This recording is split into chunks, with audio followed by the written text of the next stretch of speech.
A negociação, ela começa com o chamado dilema do negociador. Dilema do negociador. O dilema do negociador, ele se baseia num tal de um dilema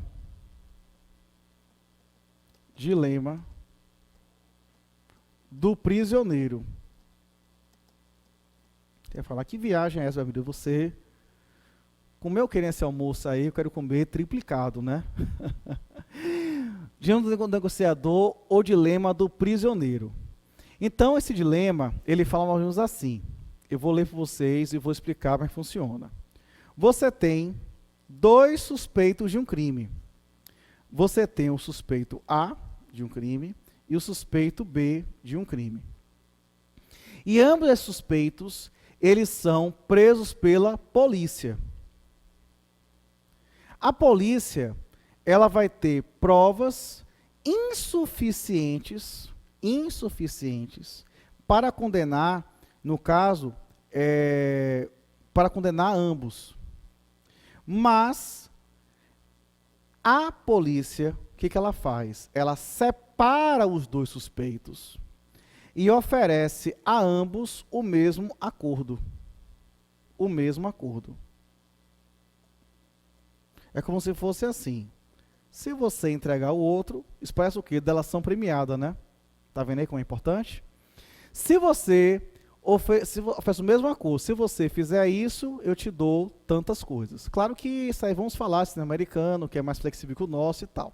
Sei lá, te ofereço isenção de pena, digamos assim. E aí, só que a condição é o seguinte, desde que um prisioneiro testemunhe contra o outro, para que, delatando, né? E se esse outro negar permanecer em silêncio, o que confessou sai livre, enquanto que o cúmplice silencioso cumpre 10 anos de sentença. Então, quais são, portanto, os parâmetros desse dilema do negociador? Então, a ideia é o seguinte, nós temos aqui os presos A e preso B. Mas eu vou falar agora de 1 e 2, ou seja, aquele que vai delatar ou o que não vai colocar. Então, o que vai acontecer sobre isso? Tá? Seguinte, primeiro, se A testemunhar, certo? E no caso B, ele, no caso, negar ou ficar em silêncio, tá? Então, o que vai acontecer com relação a isso? Claro que para testemunhar, também tem que confessar também, né? Ele confessa delatando o outro. Então, o que vai acontecer é o seguinte, esse aqui como bônus vai sair livre e esse aqui ele vai preso. Claro que vamos aí superar o rolê de prova e por aí afora, tá? Então essa é aquela situação a partir daí. E aí tem algumas variantes, ou seja, as variantes, na verdade, são bem interessantes. Tem inclusive uma tabela, na verdade, gigante sobre isso. Essa tabela eu vou até tentar resumir para vocês como é que ficam aqui as variantes da tabelinha. A tabelinha é bem curiosa. Aqui, ó. Seguinte, ó. Ó a tabelinha. Prisioneiro A nega. Como consequência, o que é que vai... E aqui em cima tem outro parâmetro aqui em cima também. Aqui não vai dar. Pronto, beleza. Prisioneiro A nega. E aí, prisioneiro B também nega. Qual é, na verdade, o resultado dessa ideia daqui? A ideia é a seguinte. Ambos cumprem 6 meses. Aí, o que vai acontecer em relação ao segundo parâmetro? Só que aqui tem um lado do prisioneiro B, ele delata. Então, se o prisioneiro A negar e o B delatar, qual vai ser aqui o resultado? A, tá certo? Deixa eu botar aqui de vermelho, porque aqui vai ser ruim. Vocês vão entender já esse negócio todo aqui já. A pega 10 anos e B sai livre. Vamos lá, vamos acompanhar esse negócio aí. E tem aqui a variante daqui do prisioneiro A, no caso, ele delata. Então aqui, ó, tá vendo? A delata e B nega. Aí você vai ver que vai ser aqui o contrário. A sai livre. E no caso B, ele, no caso, pega 10 anos. E se os dois delatarem um ao outro, então ambos 5 anos. Eu quero que vocês entendam bem, copiem aí esse quadro, ou vejam, para vocês entenderem qual é a lógica da questão. Vou aqui com azul. Olha só. Ambos negam, ou seja, não dá para fazer a persecução com relação a este fato. Aqui ainda não é acordo, tá certo? Aqui ainda são situações de um entregar o outro. Mas, ambos aqui, ninguém entrega a ninguém, como se brinca, ninguém larga a mão de ninguém, né? Ninguém larga a mão de ninguém, aquele meme que também rola por aí. Ambos pagam 6 meses. O outro cenário, A nega. Então aqui eu vou falar aqui, eu vou chamar aqui de cenário, no caso, cenário 1.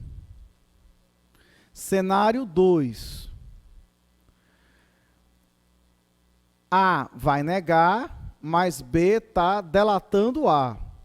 Nesse acordo feito com a polícia, então B que delatou sai livre, mas A pegar 10 anos. No cenário 3, o que vai acontecer? Quem vai delatar já vai ser A. Veja que 2 é igual a 3, só que invertido.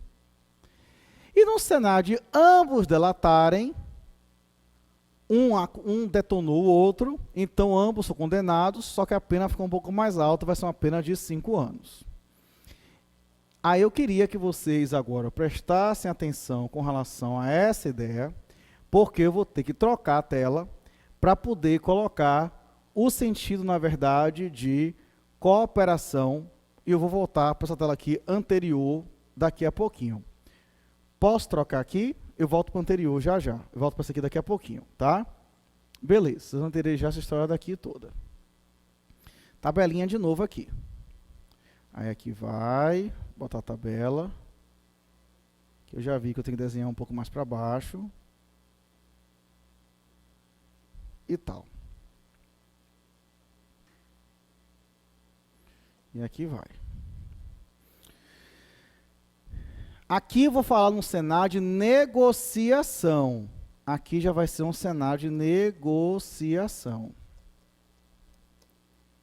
Tá certo? Então percebam o seguinte, é o mesmo acordo anterior, só que olhado pelo lado da negociação. Então perceba o seguinte, dilema do prisioneiro, ou seja, no caso aqui, negociador A coopera. Tá certo? E aqui, negociador B coopera. Então perceba que se ambos cooperarem, você vai ter um resultado bom para ambos.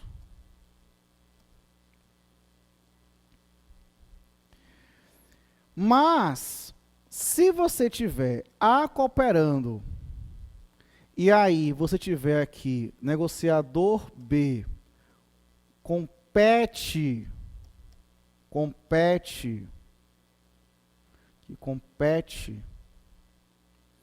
então A quer cooperar, mas B quer competir. Então você vai ter um resultado ótimo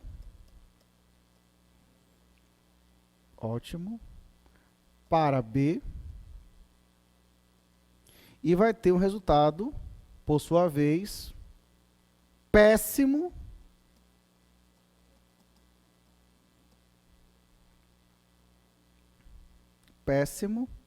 para A.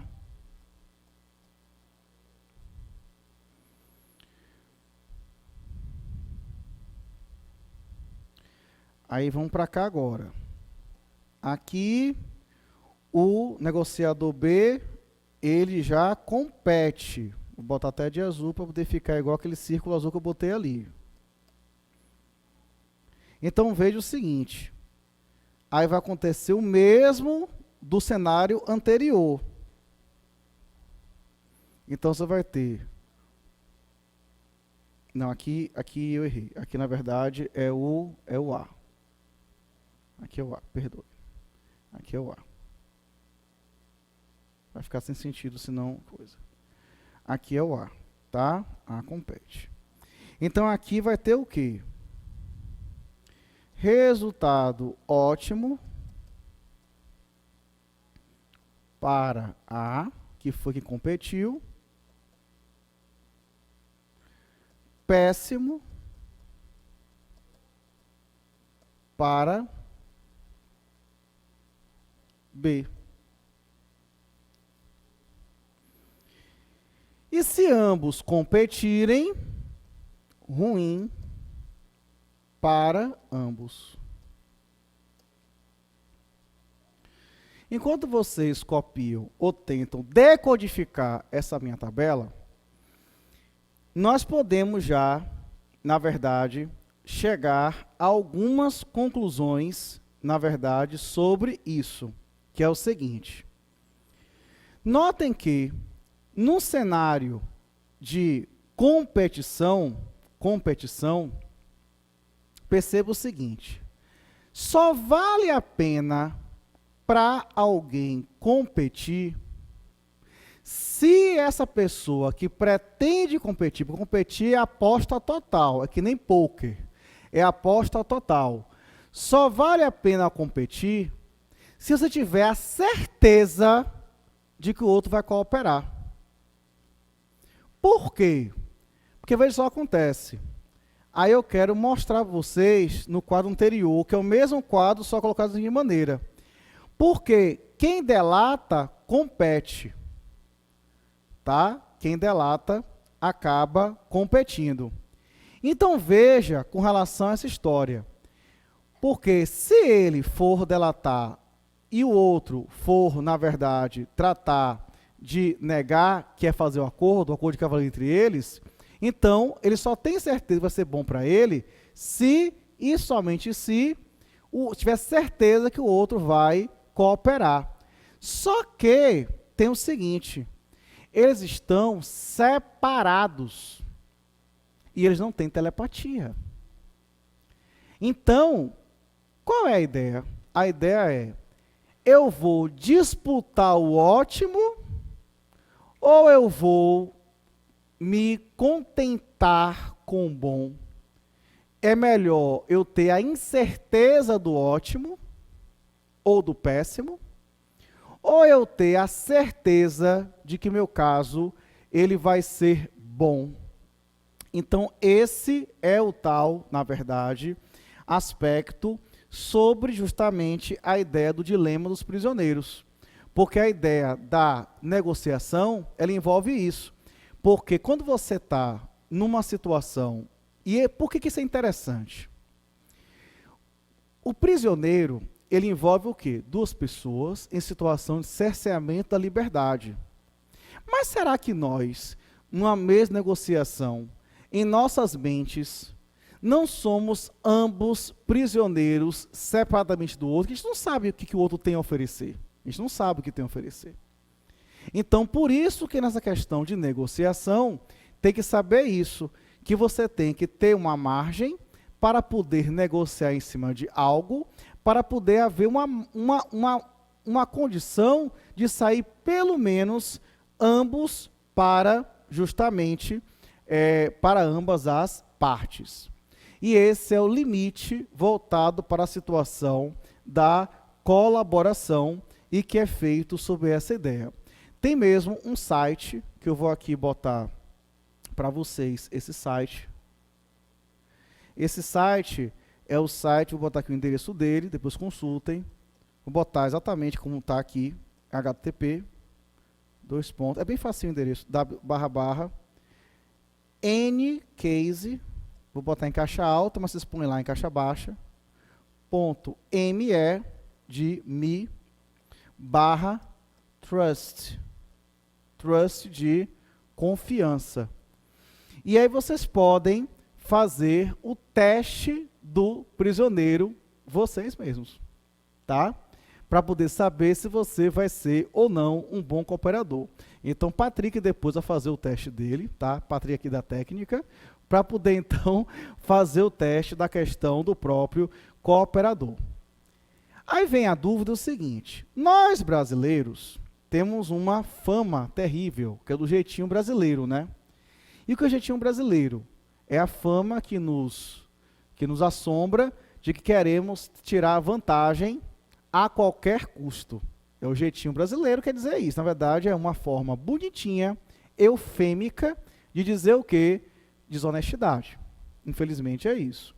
É aquela pessoa que vai na fila, aí vai empurrando, chegando, quando viu, já furou a fila. Não é certo isso. Isso, culturalmente, às vezes se percebe mudança de região para região, né, conscientização, mas tem pessoas que são realmente cara de pau mesmo. E a ideia, portanto, é resolver uma outra situação, que é como saber que eu posso ser cooperativo, no caso, sem ser explorado. Porque aqui, gente, ninguém aqui é menino ou menina. Então aqui não é para poder ser aquela coisa da poliana, né? De dizer, não, vamos todo mundo dar as mãos e por aí fora. Então, por isso que, isso aqui é uma forma didática, viu, galera? Para poder vocês começarem a pensar de outra forma. E faça esse teste que é bem interessante. Por isso que, uma outra forma de discussão é trabalhar com a ideia de, olha que interessante a coisa, a ideia do risco. E a ideia do risco, ela é resolvida com base em princípios de negociação. E esse princípio de negociação é chamada de problem solving. O que é isso? Vamos trazer para a minha realidade, lá do consumidor. Vamos lá. Vocês acham que todos esses fornecedores de serviços ou de produtos, vocês acham que eles não ponderam nos seus custos, nas suas operações, né, minha amiga?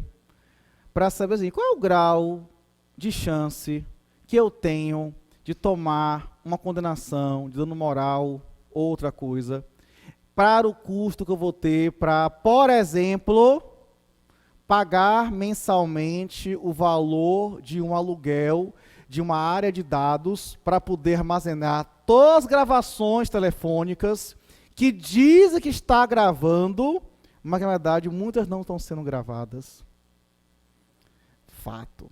Uma vez eu perguntei isso. Cheguei lá e pensei, gente, uma vez eu me questionei.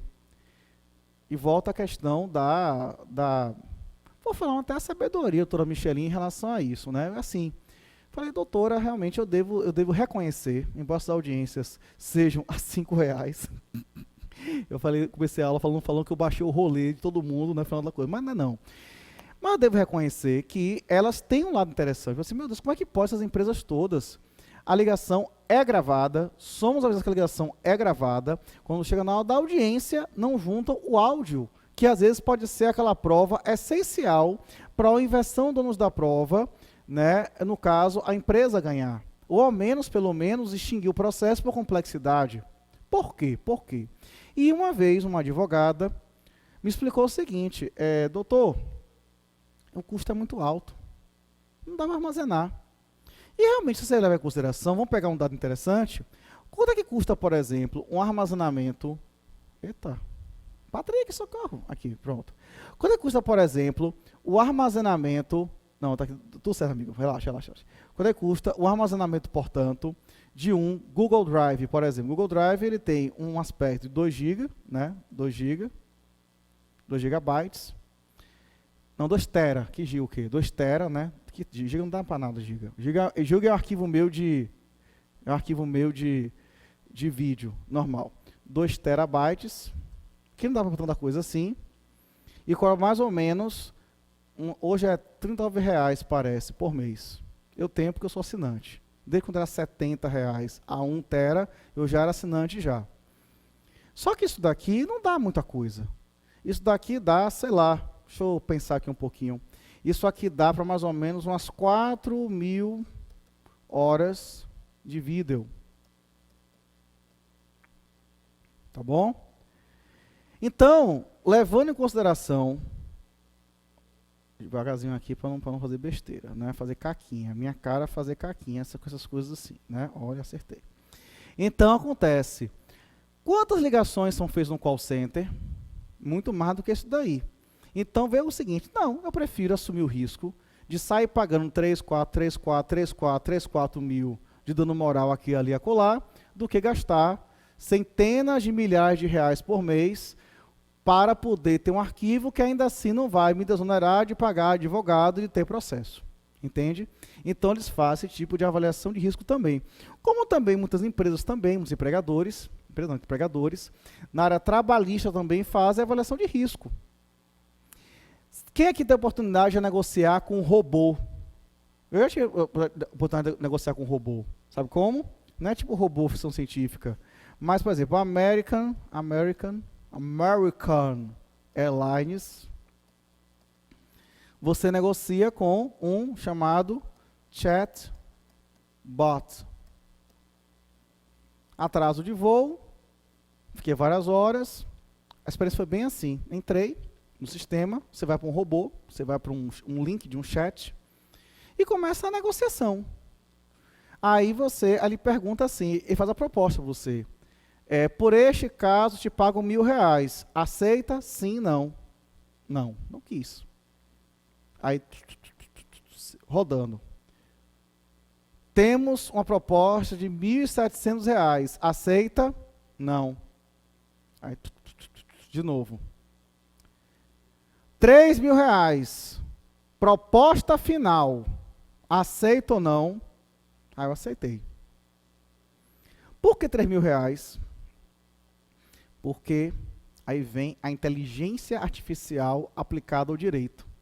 Porque na hora que esses algoritmos do site da American Airlines sabem que eu sou consumidor, que mora em Salvador, embora o consumidor possa propor ações em qualquer lugar do mundo, inclusive no Brasil, mas sabe que provavelmente vai entrar com ação em Salvador. E se for Salvador, provavelmente o dano moral vai ser algo, no caso, que pode ficar acima desse valor ou abaixo desse valor, mas em média, mas é uma média para baixo, que eles estão, na verdade, no lucro em relação a isso. Então, veja que existe a questão da avaliação do risco ou também a questão também do próprio problem solving também. Aí, esse problem solving, ele vai também um pouco mais adiante. Então, esse PON, P-O-N, lá de Harvard, ele coloca o seguinte, ele coloca uma via alternativa, porque você tem uma posição hard, o que é hard? É a mais difícil, é a mais dura, versus a soft. que é a suave. E aí ele propõe justamente uma negociação com base em alguns problemas para tentar parear o ponto de negociação entre o hard e o soft. E a partir daí vai estabelecer alguns princípios. Princípio 1. Separar pessoas do problema. Essa é a regra número 1. Separar pessoas do problema. Então, qual é a ideia ligada a separar pessoas do problema? É que os participantes, ora negociadores, eles devem se perceber trabalhando lado a lado. Vocês entendem agora por quê? Que um desenho arquitetônico das salas de conciliação não pode ser uma mesa quadrada ou retangular, tem que ser a mesa o quê? Redonda. Porque tem que perceber se trabalhando de um lado a lado. Para quê? Para que justamente não possa haver um ataque de maneira adversarial, mas sim trabalhando lado a lado através de uma questão para lidar, sobretudo, com emoções. Então tem todo um rolê aí, tem toda uma explicação sobre por que essa mesa tem que ser redonda. Porque envolve um aspecto de separar pessoas do problema. Se você senta todo mundo redondo, né? Então, às vezes, vai sentar do ladinho, né? Aí do ladinho, aí vai encostar na perninha, né? Encostar na perninha, aí vai encostar a bolsa, licença, não sei o quê, né? Então, aquela coisa. E aí ali já quebra o clima, então já desmonta. O ar tá frio, tá quente, não sei o quê. Então, tá todo mundo ali no mesmo barco. Então, você acaba envolvendo essa questão. E aquele lado de um na frente com o outro pode gerar uma questão de piorar as emoções, ou até colocar as emoções como antagonistas. Então, isso tem um pouco de psicologia, neurolinguística e por aí afora. Gente, isso aqui não é blá blá blá coisa não, porque vocês estão falando com a pessoa que eu sou uma pessoa extremamente objetiva na minha vida. Mas isso aqui é ciência, isso aqui foi o que eu falei antes, o POM foi desenvolvido por Harvard, mais MIT e uma galera da zorra aí. Então não sou eu não. Quem sou eu para poder criticar uma coisa que vem de anos e 30 anos de pesquisa? Então vai para esse ponto daí. O segundo ponto é o quê? Focalizar, né?